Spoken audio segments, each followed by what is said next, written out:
All right, so we moved on into the back. I kind of did just jump in, y'all, and I haven't filmed. We put this piece in to make sure the seat pans are straight so we can move into the back. I put this little corner piece in, and it just got out here and just kind of was flowing this afternoon. It is late. This is gonna have to be changed. I already realized that we are not correct there. All I did was tack that piece in, but over here, our transmission has to go back, and this was never supposed to be really final. So you can see that we don't have no room to go back. But we're going back here, so I've roughed in the cardboard template. I also put this seat in, and went to put that seat in because I've never put both seats in. And the way that seat goes in, it basically won't go in right now. So we're gonna have to take a little bit more out of these wheel arches. I think just a little bit more to get that little thing to clear. But I need them to stop moving around. So for them to stop moving around, I need to go ahead and do this back piece so that it will rest like it is now, that cardboard on top of here. All right, so that metal will rest on top of there to set that bottom, and I can weld it all to the seat pan and everything and get my arch cut out. And then I can, once I get this centerpiece done, this back metal and this centerpiece, I can get this axle out my way to get my rims back in here. Once my rims get back in here, then I can fine tune our wheels, and I can fine tune the clearances because I need the wheels literally right there in place. Because we don't, if you've been following along with this build, there's nowhere that we really have 2 inches of spare in bag position in the back. We might have an inch to a half of an inch somewhere, but there's not a lot to spare. So we've kind of got to get some stuff where we've got to lock in this trans tunnel. I know center line, but up and down, and the seat and everything like that, that's what we need to do. So we're moving on to these pieces. All right, attempt 1 is a failure, but we've learned a lot. So I've probably spent like an hour. My cardboard, I just kind of marked where I wanted the top and where I wanted that off of that bracket. And then whenever I got to the table, I made my arch, and then I had a bend wrong, and I had to re-bend it, move it up. Some stuff got thrown off.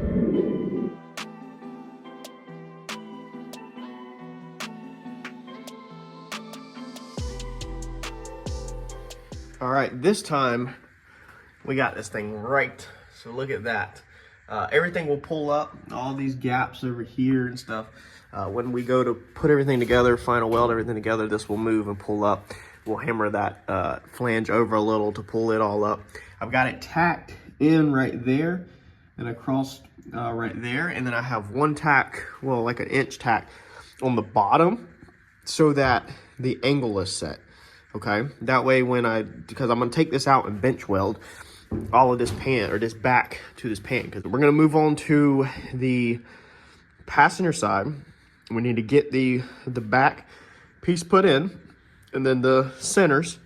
Grinding all this stuff sucks. This stuff is really thick that they put on here, I guess for like sound or whatever, but it is, I mean, it just creates monster amounts of freaking dust clouds. Like, I mean, you're covered in this stuff grinding it. So I had to take the pan out, take it outside, and I spent time grinding all of that edge. Well, we don't use a grinder. So if you're working on thin sheet metal like this, it's been a while since I showed this. We got new people on the channel. We work on like this, an abrasive stripping disc. All right, this is what we use for cleaning up metal. This will take paint and stuff off without removing metal. We don't want to use a flat wheel that's on here, because that will sand the metal and grind the metal down, and that's already thin metal. It's probably closer to 20 gauge from the factory, the Volvo.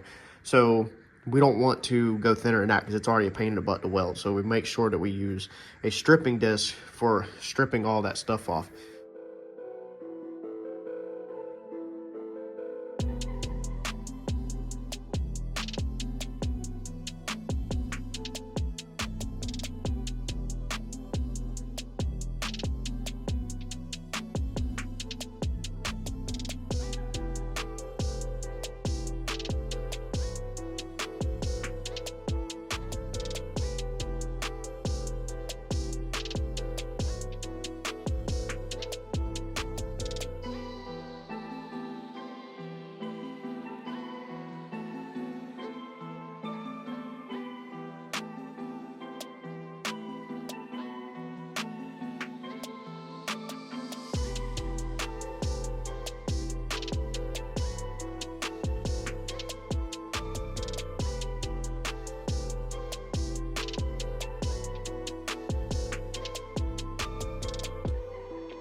All right, so another party foul on my part. I made the second panel up off of camera. Just was rocking and rolling and didn't really take time to set up the camera, but we are now going to, I can see where I messed up. We're going to make these centerpieces, and we are not remaking that piece. It is welded in, and we are going to patch anything that needs to be patched. So I definitely shouldn't have cut it back that much. So what I'm looking at now is that my center console piece should be breaking right there, and it don't. So this should have been like a diagonal like that if I was gonna rock with that far over, because this one, oh, well, actually it's not breaking on that side either. Maybe this thing got tweaked, putting it back in or something. I don't know. Well, we're gonna roll with it now, as that piece is straight. Maybe something got a little off. Man, crawling around this thing is rough.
All right, we ain't time-lapsing seat pan number 2, and I ain't even done with this thing. God, I decided just to stop, man. Stop with the time-lapse. So the bottom was a lot more complicated, that corner. So getting that corner built, I know it doesn't look bad, but it's just figuring out what angles will work. I mean, you can break straight angles. That should still clear. I didn't add to anything. I kept it straight off of my lines that were already there. And then on the inside, it looks bad. Remember, we're working with that metal that has all that seam sealer and stuff in it down there. But it's all tied in. I mean, it's tied in from the bottom, it's solid. We're gonna go ahead and brace this back to this also.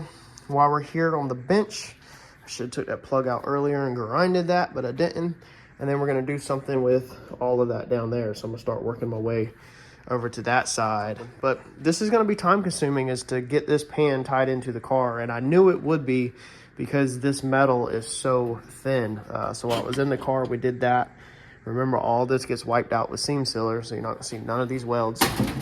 And we kept it long on this side, as you can see with this lip. I can either weld it again on this side, or now I can take a flat wheel and clean that edge up. I'll probably honestly take a flat wheel and clean some of that up tomorrow, not tonight. But I'm gonna just keep working these pans. I gotta tie all this stuff in so that it's nice and boxed in and strong for when it goes back in the car. Gotta do 2 sides. That side has to come out first because that side overlaps this side. It's stuff like this that eats the time up. So I pretty much got the bottom done. This corner was a lot. Break like that, weld all the way around, tiny little triangle.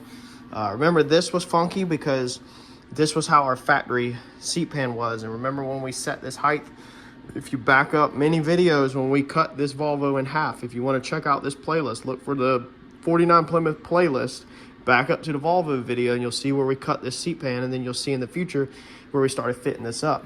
So the whole time we did this, we retained the factory mounting height and location so that these seats would fold up and down in the back just as they were intended for the factory.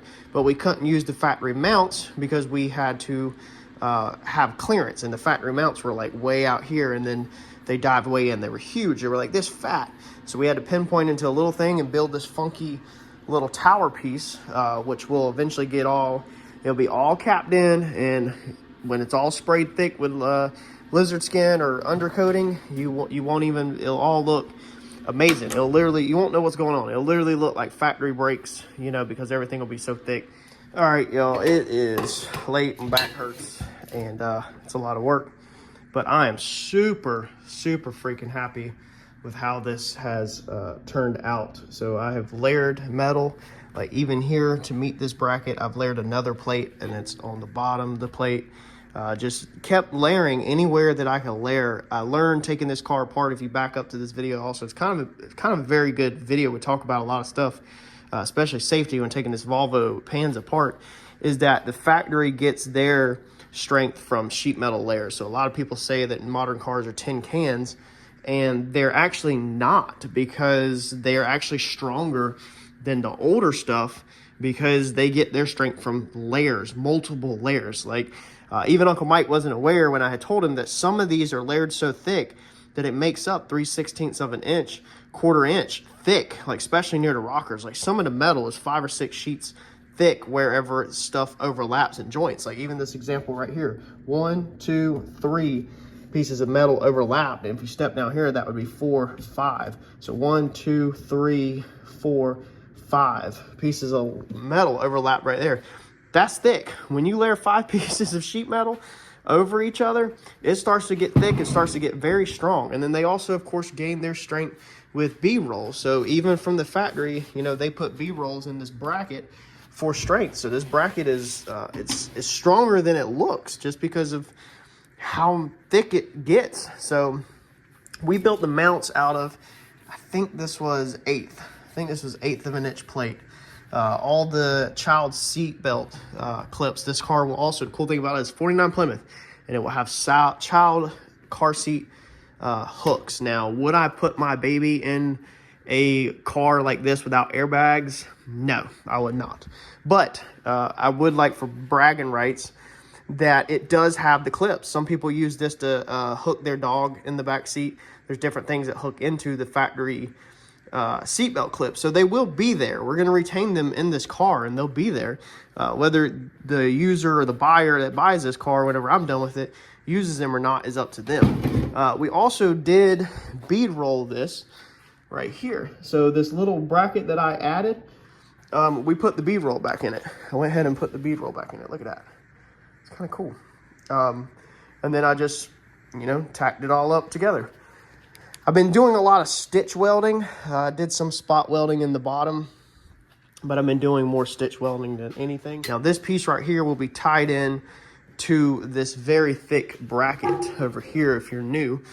Actually, you can see over there better. It's a very thick bracket which runs down the side. All of the seat pan will be welded into that thick bracket. I think that's 3/16. That 3/16 bracket will be tied into basically a cage that's on the inside. We're gonna get Mike to hoop us a bar up over there, across there, down into that bar, and then one should come, I'm hoping, under the floor pan, up over the drive shaft and back through here is the goal. That way, if the car takes a side impact, hopefully it will even further slow down the collapsing of the car. So I am trying to build safety in the best that I can in my 2-car garage. I think that I'm definitely doing better than a lot of hot rod builders, because a lot of hot rod builders, they only focus on looks and they don't even slightly think about safety at all. Race car guys, they'll think about safety and they'll build tube chassis that are safe, but for some reason in the hot rodding community, they'll put out a tin can. They'll freaking cut it up like this, the rust, and they'll put just the outer skin back and just an inner skin back, and they won't even think about thickening anything up, putting any bars hidden behind the interior. They won't think about any collision stuff. See, none of these bars when this car is done, but there's gonna be some bars and stuff hidden to help this body slow down collapsing if you get hit. There's gonna be a dash bar that runs through here to help slow down squishing the A-pillars together. You know, wherever we can add stuff that you won't see it, we're gonna add it. But man, I'm happy with man, listen to all the BBs falling out of it. I'm happy with the first pan. Look at that. I love that when we can see that we are freaking penetrated all the way through. Look at that, spot welds plus stitch welds on the other side. We'll flat wheel all of this out before we put it back in probably. So I completely dropped the ball on this Saturday and Sunday worth of filming. I honestly think that Christmas break did me in on filming. We filmed so much on Christmas break that we are, what are we still? We're 2 weeks ahead. I think there's like 8 videos that are, no, maybe 6 videos that are uploaded that are going to be released every other day right now. So 6 videos, like 3 or so a week, almost 2 weeks ahead. It's a lot of film. It's a lot of content of where we're actually at. But I think it did me in because Saturday and then Sunday, I just did not film, man. I just worked kind of. And also, there's just nothing to film on like these rear pans. They took a lot of work. So we did go ahead and I had a transmission clearance issue. I had made this triangular piece right here, followed the bead roll so that once this is welded up in the center, the bead roll will just wrap around and then it'll stop on our standard 1-inch end, and then we'll run spot welds down here. Originally, I tried to break a flange on this side and this side. Got the angle wrong, said screw it, and just cut that off and got my angle right. We'll plate the top of this, plate that, but we're not going to do that now because stuff's clecoed and screwed in, and if it moves the thickness of the metal, which is like, what is that? That's 18 gauge. So if it, or is it 16 gauge? I can't remember. I think it's 18. It's like a 16th thick. So if it moves a 16th, then you're going to be wrong when you're welding it up. So there's no reason. I mean, it's not going to take us no time to break a 90 and then trace the edges, cut it out. So that will be done at the last minute. But we still got the floors down in there to cut. And when it's time to weld it all up, like I said, we still got to punch the holes in that thing. We will just weld this all the way up, flow this corner out, and then spot weld this, spot weld this, spot weld up all of that. And that'll be good. But all this stuff has to come out again still to cut the floor. So I'm just kind of getting my boundaries still, where we don't need to fine tune stuff. We just need to kind of know our boundaries. So now in the passenger area, we 100% are done with our rough end and our boundaries, our edges. Dude, welding all this stuff up, man, I mean, it's just so many plates and so many edges. Like it don't even do it justice of like the amount there is. This is the one that we showed. We got some stuff to weld up. All of that stuff. It is so much work. So whenever it's time to assemble this stuff, that's when we will finish fine tuning our gaps. We'll have to weld up some stuff like them spot welds right there on the edge. Should not have been put there. I put them there not thinking. And then there's that gap right there that we're going to have to weld up. Stuff like that. But we're good. I'm just happy that our bead roll killed in together. It was a little high on this side, the panel. So I made it adjust, and I just hammered it right there just to make sure. After I put these 2 screws in to hold its place, you can see where I hammered it right there, and then it kind of kicks back up, and then it is tight over here. So as we weld this, as we put spot welds in, we'll be tapping this with a hammer. The metal will be nice and warm, and we'll be tapping this with a hammer to get that edge right on this side. We'll be dollying the whole entire edge to get the angle right and to make sure that it is squished down, and we'll use some screws as we work that. But them are the kind of things that we will fit up 100% when we go to assemble, when we actually go to weld all this interior together. It's Sunday about 3 o'clock, and believe it or not, I think I am burnt out on working for this weekend. I don't really get burnt out like where I'm done or I quit. It's just I'm kind of sitting down, kind of just staring at the project. And when you start staring at your project and you're doing more thinking than working, it's time to just call it a day, turn off the lights, go inside, spend some time with the family, because you're not making progress, so you're just wasting your time flat out. There's a difference between doing that and not being motivated. If you're not being motivated, you need to find motivation. But if you are a motivated individual and you have busted your butt like I know I have, and you're just kind of tapped out, then it's time to just go ahead and stop early. Normally I stop 5 o'clock every single day, Monday through Thursday, 5 o'clock. Friday I work till 11 at the shop, and then come here and work till about 5. Saturday and Sundays I work till about 5 out here also. So we're gonna be a couple hours early this evening. Smash that like button for me. Stick around because we're moving at a fast pace, and won't be long before we'll be rolling into paint, and we'll have a roller, and this thing will be going to get upholstery done before we know it. Watch.